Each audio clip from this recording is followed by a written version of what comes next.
also south of Cuba. It's important to point out to folks that the path of this is still uncertain. The impacts will be broad throughout the state of Florida. Don't get too wedded to those cones where they have the dot going in landfall. I think right now they're projecting on the National Hurricane Center to go enter Florida about Taylor County.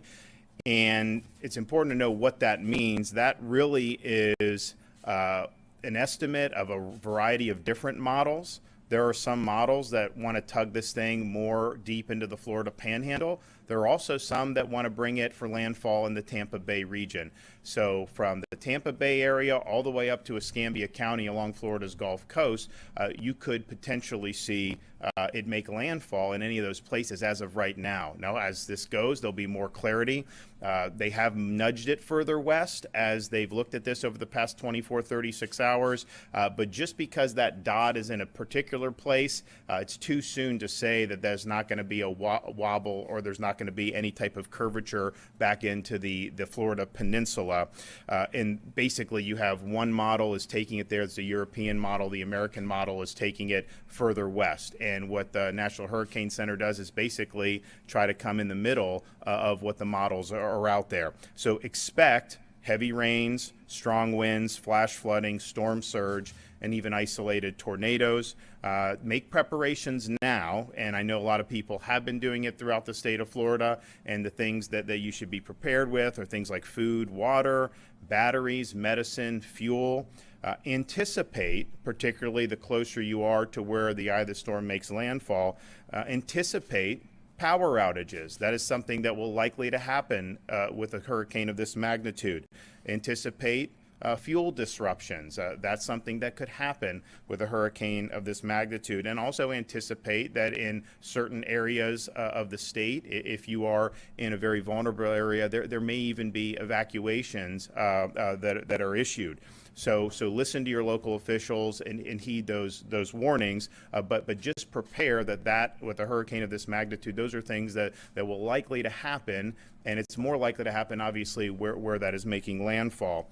For those folks who are new to the state, who have not experienced this yet, and I know we've got a lot of people that have moved into the state of Florida, just make sure you make your preparations. Also make sure that if you're doing things like using generators, that you're using those properly. Those generators cannot be operated inside your structure or your home. The exhaust has to go outside. If it's inside, then that could be something that is fatal. So please, if you're going to use a generator, make sure that exhaust is going outside your residence.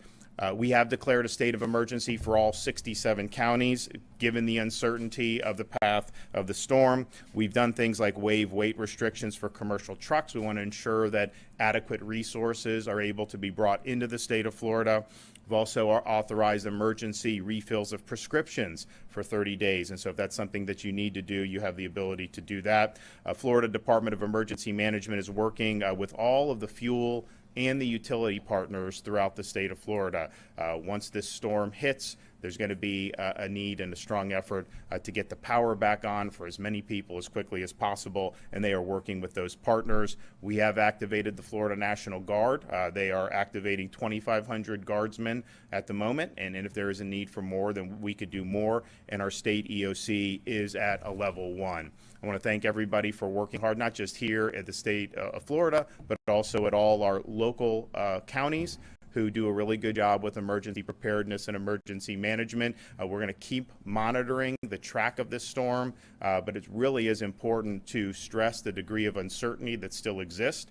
And so anybody from Tampa Bay all the way to Escambia County, there are different tracks that would take it into any one of those places. And then I would also say to other Floridians, even if you're not necessarily right in the eye of the path of the storm, there's going to be pretty broad impacts throughout the state. You're going to have wind, you're going to have water. There could be flooding on the east coast of Florida as a result of this. It's a big storm. So just prepare for that and understand that that's something that may happen. I'm going to have Kevin Guthrie come up and give an update from the emergency management.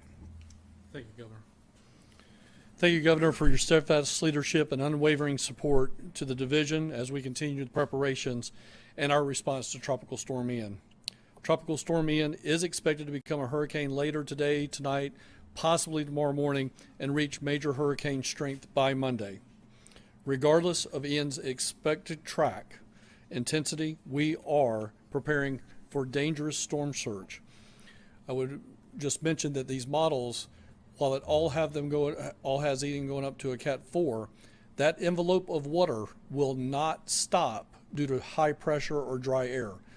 That has no bearing on storm surge. So we could see a situation where we have Cat 4 storm surge and potentially a Cat 1 or 2 hurricane landfall. At this time, the division is currently holding twice daily calls for all 67 county emergency management officials and state agencies to coordinate proactive actions and needed resources ahead of this potential storm. The division has received to date 122 resource requests for Tropical Storm Ian from our county partners. Requests are currently being processed and are either en route or being mobilized at this point. This includes the coordination of resources such as trucks of food and water, generators, pumps, and emergency personnel. We are identifying potential logistical staging areas and working with our counties on points of distribution to ensure food and water are readily available if the county should request it. Specifically in the area of food and water, we are loading, and by today we will have loaded 360 trailers with more than 2 million meals and more than 1 million gallons of water to be ready to be sent into impacted areas. Throughout the hurricane season, we have been urging Floridians to make a plan, build their disaster supply kit, and remain vigilant. If you have not done so, please go to our website at floridadisaster.org to start doing those things immediately. I encourage all Floridians to not only continue these preparedness efforts, but also take the time to know their zone and know their home. In Hurricane Irma, we over-evacuated residents by nearly 2 million people. Please take the time, go to floridadisaster.org/know, that's KNOW, to find out what evacuation zone you live in. If your home address is not in one of the labeled colors, you do not live in an evacuation zone, and therefore you need to know your home. Does your home have the ability to sustain tropical storm force and/or hurricane winds? Do you live in a manufactured home? Are you in a low-lying area? If you're in a manufactured home, low-lying area, or some other structure that cannot sustain winds, you will need to evacuate when your local emergency manager asks you to do so. However, if you are not in an evacuation zone and your home is able to withstand winds, you may choose to shelter in place. You need to be prepared for sheltering in place. You may lose power for multiple days. Make sure you have enough food and water that you can prepare while you're sheltering in place. Of course, for all this information and more information, you can please visit the division's floridadisaster.org webpage. Follow us on social media, on Facebook, and at FLCERT. Again, Governor, I want to thank you for your steadfast leadership in supporting the division. Thank you very much. Hey, anybody have any questions for any of these guys? We got Tom McCool from FEMA. Of course, you guys know Jim Eifert. Yeah, can we get a comment about the President's response so far to your request for assistance? We appreciate it. We're thankful. I spoke with the FEMA Administrator, Criswell, I believe on Friday, and they stand by ready to help. So we appreciate that quick action. Isn't there a regional states aid agreement? Has that been invoked yet? Or? I believe the regional agreement you talk about is the Emergency Management Assistance Compact. That is activated right now. We are certainly resourcing some resources from around the country, although not through EMAC. We're doing it through the federal's resource request form. Do you want to talk very briefly about the?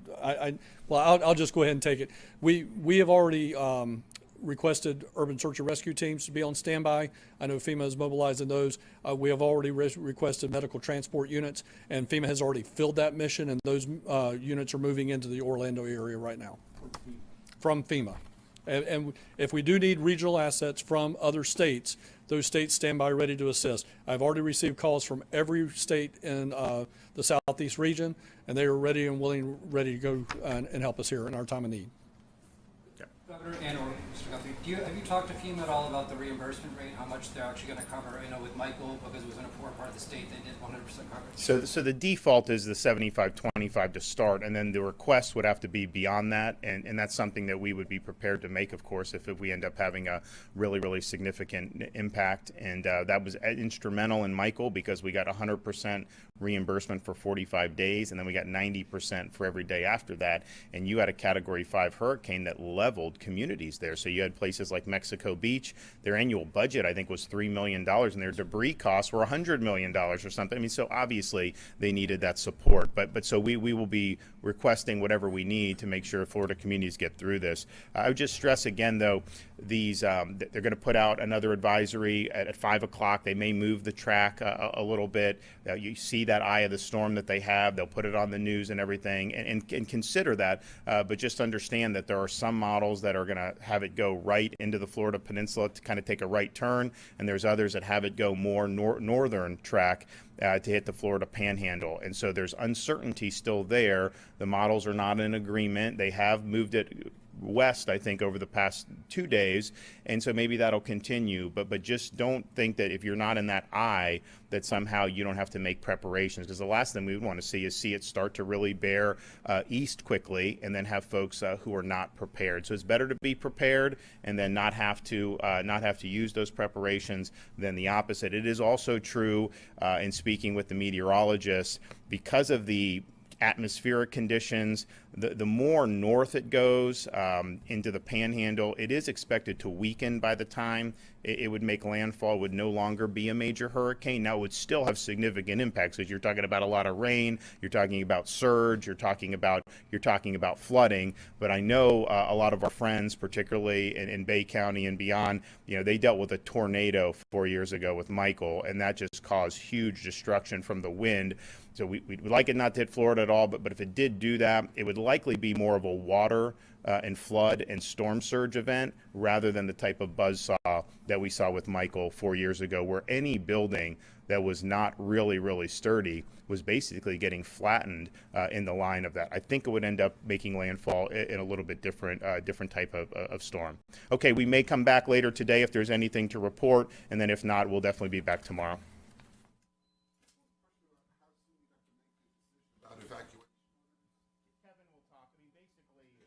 This is bottom up, so we're working with the local EMs. They're making those determinations. They know if we feel strongly that they're not doing something that we think, then obviously Kevin will work with them to get on the same page so that we can do it. As Kevin said, with Irma, there was an over-evacuation, and so when you put people on the road, that's not cost-free. I mean, there's traffic, there's fatalities on the road, so you want to be very careful about doing that. At the same time, if you have vulnerable populations in like a Pinellas County, where you have mobile homes, senior facilities, you want to make sure that they're given the safety. So those are all the factors that are looked at, but it is a bottom-up thing where Kevin is working with the local EM directors. And what we would just tell Floridians is, as Kevin said, if there's an evacuation notice, the cops aren't going to come and drag you out of your house. I mean, you're going to make those decisions. But when that is issued, that's a view that there's hazard by remaining in that area. And so we just want everybody to know that and hopefully be able to make the best decisions for themselves and their families.